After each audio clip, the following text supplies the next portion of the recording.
This is an American plane, but this is an American-made plane. This is also an American-made plane, and curiously, this is an American-made plane. In 2018, the US invested $3.9 billion on two modernized 747s to replace the 28-year-old Air Force One. Now, how long does it take to build an airplane suited for the President of the United States? Well, here's one hint. They still aren't complete and won't be until at least 2027, maybe even 2029, or potentially, theoretically, never. Air Force One is technically the call sign for any United States Air Force aircraft carrying the president. Similarly, Army One is any US Army aircraft, Marine One any Marine aircraft, Navy One, you get the point. Therefore, yes, technically, this does mean that someday there will exist the need for the call sign Space Force One. This call sign is for air traffic control usage and extends to civilian aircraft too, as when the president steps into a Southwest plane, it transitions from call sign SWA to call sign Executive One. These call signs are not what people refer to with mention of Air Force One or Marine One. These two specifically are more so referring to the president's personal fleet of aircraft. Marine One typically refers to one of two Marine helicopters, a VH-92A Patriot and a VH-60N White Hawk, both operated by a squadron of Marines whose sole priority is presidential transportation. Similarly to Marine One, Air Force One not only refers to any Air Force aircraft the president steps into, but specifically refers to two highly customized Boeing 747-200B aircraft. These two planes have existed since 1990, meaning that they have gone beyond their anticipated 25-year lifespan. Just 3 years late, in 2018, the White House announced the purchase of two custom 747-8s to be delivered by December 2024, likely blaming the COVID-19 pandemic or any litany of other issues Boeing has faced in the last few years, from quality control issues to accidentally stranding two astronauts in space. These planes still do not exist. So why does this matter at all? If there are any age problems with either Air Force One aircraft, can't a different Boeing 747-200B fly the president until the new 747-8s are ready? Unfortunately, the president is accustomed to a few, let's call them, special features available to their personal aircraft. Some of these accommodations, unique to the president's specific model, include longer range, self-sufficiency at airports, a conference/dining room, sleeping quarters and office area, a medical facility, two galleys made special to provide 100 meals at once, satellite communications, and state-of-the-art navigation, communication, furnishings, a self-contained baggage loader, and front and aft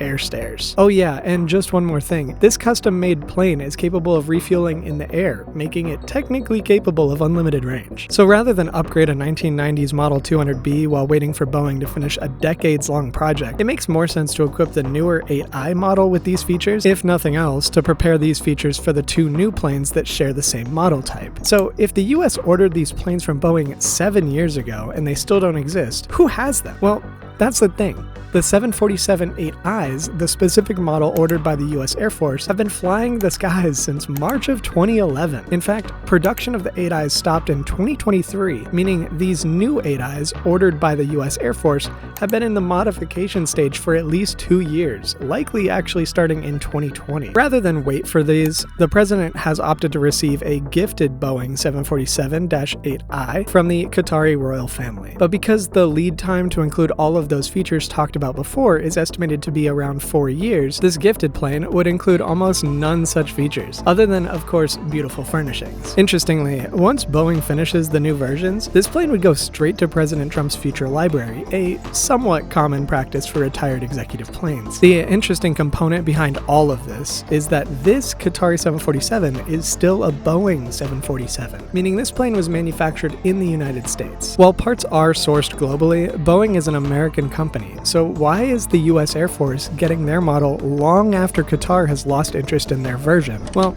simply put, their model has been flying since 2012, while the US Air Force was the last to ever put in an order for the 747-8I all the way in 2017. This delay in time to order is ultimately the reason the US is looking to borrow an American-manufactured Boeing 747 from a foreign nation, because ultimately that's US politics in action. If you're interested in how global politics and history influenced the very designs of license plates all around the world compared to where they started in Paris, France, click on this video right here.